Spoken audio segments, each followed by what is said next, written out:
पूर्णिमा दिनों विशेष रूप से महाबोधि की जो घटनाएं घटी है उन बारे में दुखद जानकारी साझा की है। और निश्चित रूप से व्यक्ति जो महाकारुण्य बोध से जुड़े धर्म है वो आहत होता है ऐसी बातों को सुनकर, ऐसी खबरों को जानकर। हम सच्चाई से मुंह भी नहीं मोड़ सकते। बंदे जिन बिंदुओं की विचार की, इस घटनाक्रम का वर्णन किया, वो तमाम बातें निश्चित रूप से हमारी आंखों के सामने घटित हो रही है और बोध गया के साथ साथ देश के दूसरे हिस्सों में भी घटित हो रही है। तो ऐसे में श्रद्धेय बंते जी ने जो अपनी बात की, अपने वक्तव्य के अंतिम हिस्से में चर्चा करी कि फिर हम बौद्धों का, हम अम्बेडकराइट लोगों का स्टैंड क्या हो धर्म को स्थापित करने के लिए, इस पूरे के पूरे दृश्य से रखते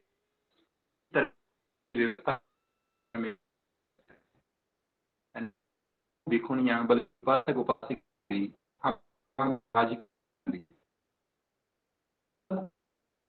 अपनी भूमिकाओं भी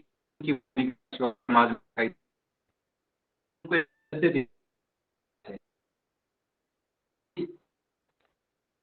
लगते हैं करते है किसी में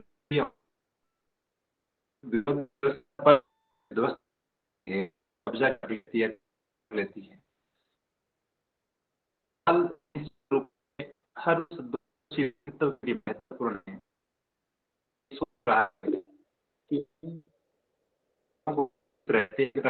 कि स्थापित लगभग हो रही लोग करते किस तरह से उस बिखरते सहेजने का किस तरह से उपासिकाएं जब महाबोधि बिहार में कर दी गई कि आंदोलन को स्थगित किया जा सकता है, किया जा रहा है, तब धम्मभूमि की पूरी टीम ने और श्रद्धेय बंते विनयाचार्य जी ने भी बहुत मुस्तैदी के साथ उस बात का सुदृढ़ ढंग से विरोध किया और अंततः निष्कर्ष ये निकला कि वो आंदोलन जारी रहा। तो आंदोलन जारी रहने के बावजूद भी जब देश भर से आए हुए इतने सारे लोग वहां पर है, और बुद्ध पूर्णिमा निश्चित रूप से वो दिन है जब भारत से ही नहीं दुनिया भर से लोग वहां पे आते हैं, और ऐसे दिन जहां चारों तरफ से बौद्धों का आगमन हो रहा है बहुसंख्यक, उस दिन किसी विपरीत घटना का घटित होना, किसी अगले दिन ऐसी घटना घटित होना निश्चित रूप से हम सभी के लिए बड़ा चिंतन भी है। तो ऐसे में करेंगे एक बिंदु की तरफ तो बनते जी कि हम अपने बिहार बने तो एक बिंदु तो सरदेव बनते जी ने बताया कि हम लोग जो है हमारे बुद्ध विहारों के ट्रेनिंग सेंटर के रूप में, बेहतरीन ट्रेनिंग सेंटर के रूप में, और वो भिखुनियों के लिए रेजिडेंशियल ट्रेनिंग सेंटर की तरह काम करें। लेकिन इस बात के अतिरिक्त भी और बहुत सारे बिंदु हो सकते हैं जहां हम पुनर्मूल्यांकन करते हुए अपनी गतिविधियों का, अपने विचारों का, अपने व्यवहार का, अपनी रणनीति का, और फिर से स्टैंड ले किस तरह से कि हम इस व्यवस्था को स्थापित करने की दिशा में और मजबूत होकर काम कर सके। तो दो चार बातें मैं आपसे साझा कर रहा हूं, हालांकि हम और विस्तार से बात करेंगे दोबारा इस पे। एक महत्वपूर्ण बात तो ये है कि जब जब विरोधी व्यवस्था को ये प्रतीत होता है, उनको ऐसा आभास होता है कि सामने बैठे हुए लोग अलग अलग समूहों में बंटे हुए हैं, अलग अलग संगठनों में बंटे हुए हैं, इनकी नेतृत्व में समन्वय का अभाव है, इनके पीछे जो अनुयायी आ रहे हैं वो भी संगठित नहीं है, एकीकृत नहीं है, तो निश्चित रूप से वो हावी होने का प्रयास करते हैं और वो हमले करने का प्रयास करते हैं।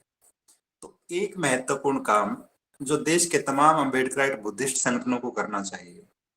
वो निश्चित रूप से ये है कि हम अपनी व्यक्तिगत चिंताओं को व्यक्तिगत पूर्वाग्रहों को, और मैं तो आश्चर्यचकित होता हूं ये देखकर, सोशल मीडिया पर व्यक्तिगत रूप से मिलने वाले बहुत सारे लोगों को देखकर, कि कितने ही लोग ऐसे हैं जब उन्होंने धम्मभूमि में कदम रखे, जब श्रद्धेय बनते राहुल जी के संपर्क में वो लोग आए, तो उन्हें ठीक से नमन करना नहीं आता था, तीक्ष्ण पंचशील का गायन करना नहीं आता था। कई महीनों तक, कई वर्षों तक ये लोग धम्मभूमि में रहे, कितने ही प्रशिक्षण शिविर अटेंड करते रहे, कितनी ही बार श्रद्धेय बनते जी को अपने यहाँ आमंत्रित करते रहे कार्यक्रमों में, और उसके बाद न जाने किस वायरस से ग्रस्त होते हैं ये लोग, व्यक्तिगत महत्वाकांक्षाओं का कौन सा कीड़ा काटता है कि फिर यकायक ही इनका हृदय परिवर्तन हो जाता है और ये सारे के सारे लोग जो आलोचक बनकर टूट पड़ते हैं।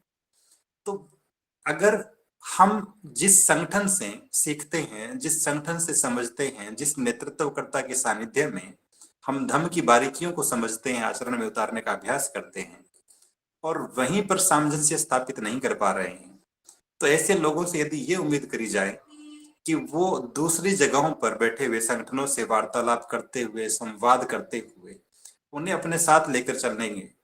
तो ये फिर बहुत दूर की उम्मीद है। तो एक चीज जो सर्वाधिक महत्वपूर्ण है, शेख सादी का कथन मुझे याद आता है। वो कहते हैं कि जिस व्यक्ति ने आप पर 100 बार उपकार किए हो, वो यदि एक बार आपका अहित भी कर दे, बुरा कर दे, तब भी चुपचाप सहन कर लेना चाहिए। लेकिन हम एक छोटी सी बात की गांठ बांधकर बैठ जाते हैं,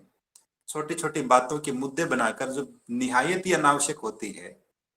जब हम इतनी बड़ी सत्ता के खिलाफ खड़े हैं, लामबद्ध हैं अपनी धरोहर को बचाने के लिए, अपनी व्यवस्था को स्थापित करने के लिए, और जहां निश्चित रूप से लड़ाइयां बड़ी हो, वहां छोटे छोटे मतभेदों को आगे बुलाकर आगे बढ़ना होता है। तो देश के तमाम लोगों को, जो अम्बेडकराइट है, जो बुद्धिस्ट है, जो अलग अलग प्रकार के सामाजिक संगठन चला रहे हैं, उनकी प्राथमिक जिम्मेदारी है कि अपने घर में रहते हुए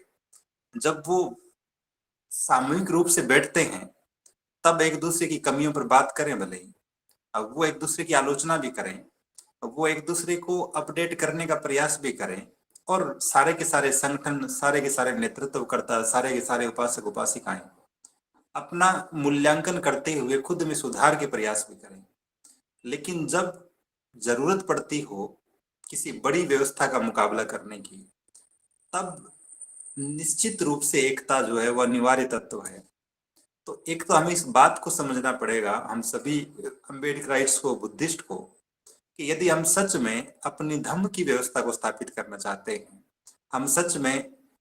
अपनी बौद्ध विरासत को बचाना चाहते हैं, तो फिर व्यक्तिगत मतभेदों को भुलाकर हमें सामूहिक रूप से ऐसे स्टैंड लेने पड़ेंगे, ऐसे निर्णय करने पड़ेंगे, ऐसे गतिविधियां संचालित करनी पड़ेगी जो इस व्यवस्था को मजबूत करने का काम करें। और इस मामले में मैं बहुत निष्पक्ष होकर यह भी निवेदन कर रहा हूं कि हमारे इर्द गिर्द ऐसे लोग जो व्यक्तिगत महत्वाकांक्षाओं से प्रेरित हैं और किसी सामाजिक या धार्मिक संगठन को लीड कर रहे हैं, पल भर के लिए तो हमें अच्छे लग सकते हैं और हम भी ये सोचते हैं कि इनको बुरा न कहा जाए, चलो कुछ कर ही रहे हैं, ठीक है। लेकिन यही लोग आगे जाकर बड़े बड़े मतभेदों के कारण बनते हैं। और कितनी ही बार, अभी बहुत निराशा के साथ मैं ये बात साझा कर रहा हूँ, पिछले कुछ दिनों से लगातार बुद्ध पूर्णिमा के कार्यक्रम हो रहे हैं। एक कार्यक्रम में मुझे जाने का अवसर मिला और वहां उपस्थित किसी भिक्षु का आचरण देखकर मैं ग्लानि से भर गया, घनघोर निराशा से भर गया, जिन्हें ठीक से तीक्ष्ण पंचशील करवाना न आ रहा हो, ठीक से वंदना न आ रही हो, और सब कुछ सभ्य सुगाथा करवाने के बाद कह रहे हो कि भिक्षु से याचना करो, तो समझ में आता है कि ऐसे लोग यदि उस जगह पर नहीं होते तो वहां धर्म प्रचार की संभावना ही थी कि हम जैसे नए लोग जब वहां जाते तो धर्म प्रचार का काम करते। लेकिन अब जब हम वहां जाकर बात करते हैं तो स्थानीय लोग ऐसा सोचते हैं कि वो जो भिक्षु पिछले 15-20 सालों से बौद्ध धर्म की बात कर रहा है, ये भी उसके जैसे ही होंगे। तो किसी चीज को जिसे बहुत शानदार आकार दिया जाना था, इतना विकृत कर दिया जाता है पहले से ही कि बाद में उस संरचना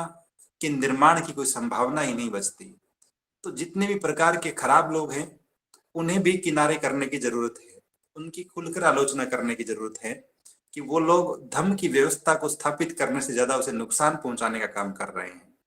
वो हो सकता है व्यक्तिगत स्वार्थ से प्रेरित हो सकता है किसी लालच से प्रेरित हो, या फिर हो सकता है किसी भय से ऐसा कर रहे हो। लेकिन किसी भी परिस्थिति में धर्म की व्यवस्था के साथ खिलवाड़ करने वाले लोग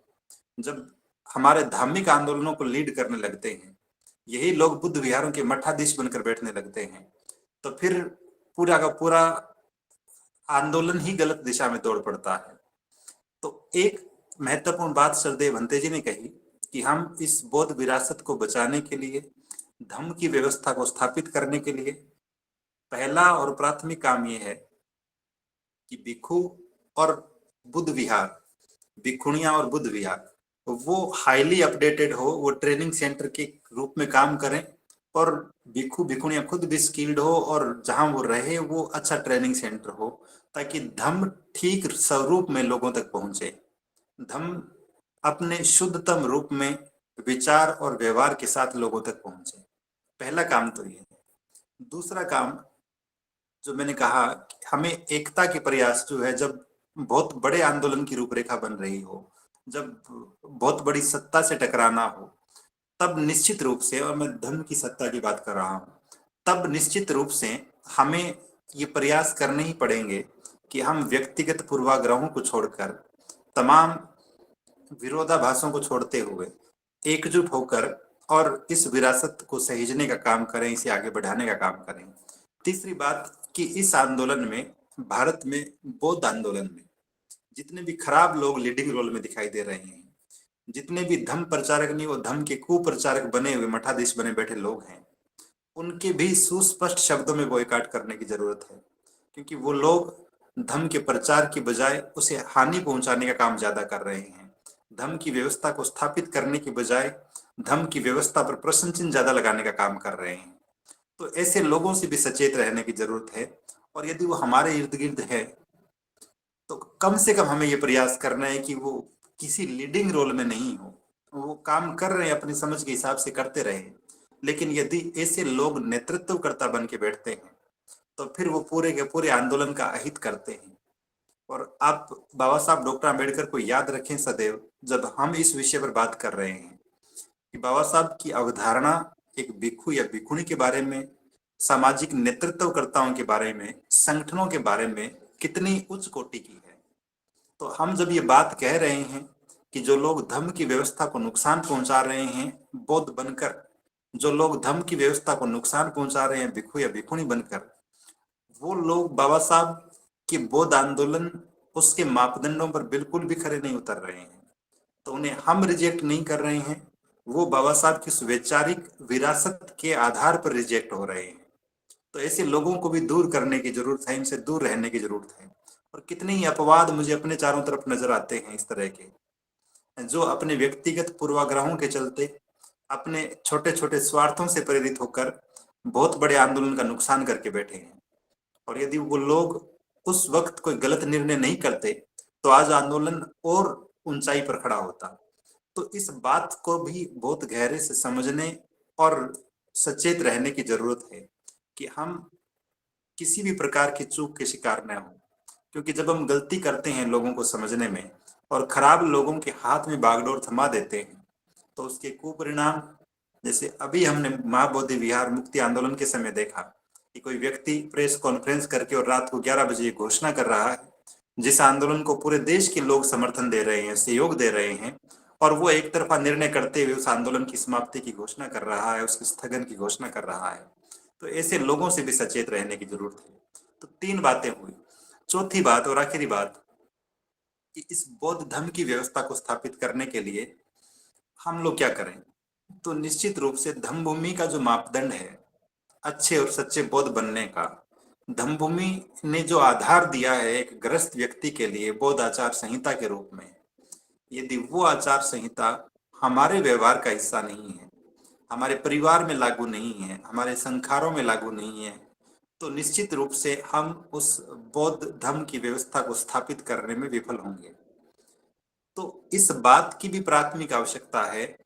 कि हम लोग जो अपने आप को, जैसे मैं एक छोटा सा उदाहरण साझा करूं, मैंने एक वीडियो देखा फेसबुक पर ही, उसी कैंपस के इर्द गिर्द किसी जगह का, बोध गया के आसपास का, जहाँ हमारा ही कोई एक बंधु जो है अति उत्साही, वो किसी दूसरी व्यवस्था के व्यक्ति को ये कह रहा है कि हमारा स्थान है, आपका नहीं है, आप अपनी दुकान या पाखंड यहाँ क्यों चला रहे हैं। और बात बात में थोड़ी देर बाद हालात ऐसे हो जाते हैं कि वो लाठी निकालकर मारने को तैयार हो जाता है। तो क्या हम इतने दूरदर्शी हैं, क्या हम इतने समझदार हैं कि बौद्ध धम्म महाकारुणिक बुद्ध के विचार हमारे व्यवहार में उतर चुके हैं? अपने विरोध का तरीका क्या हो, किस रूप में प्रदर्शित करें हम, या फिर ये